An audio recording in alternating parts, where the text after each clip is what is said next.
finding the time and the peace to be able to recover that within ourselves, and I've seen that happen. And so, you know, I think despite the terrible things that have happened to us, we can recover, and but not by the means given to us, but by the ways that we find for ourselves, if you know what I mean. Within ourselves? Within ourselves, and the lessons that are passed on.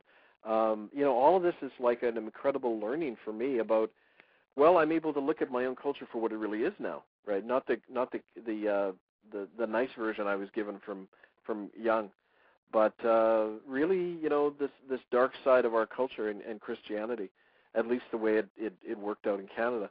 And I got to take, you know, what the Germans had to do after World War II. We've got to own up. We've got to take responsibility.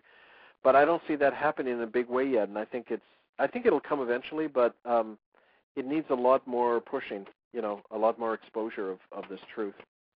Well, let's talk about what led up to the apology and how that came about, and what's on the forefront that needs to be done. Well, it's kind of like from the beginning. The government and the churches, they weren't talking about apologies until the lawsuits began about 10 years ago.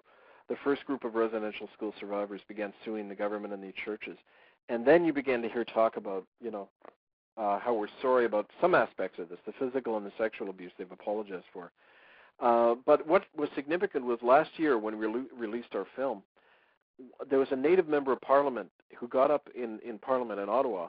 He had seen our film, Unrepentant, and so he got up in Parliament and asked a question to the government. He said, when are we going to start repatriating the remains of these children who died? You know, they need to be brought home for proper burial. At that point, you know, the lid came off. The government began to talk about the graves. They announced this bogus Truth and Reconciliation Commission. The media began reporting it, and so that's really the thing in the most recent times has caused a lot of this. It's basically been the survivors coming forward and putting pressure on the government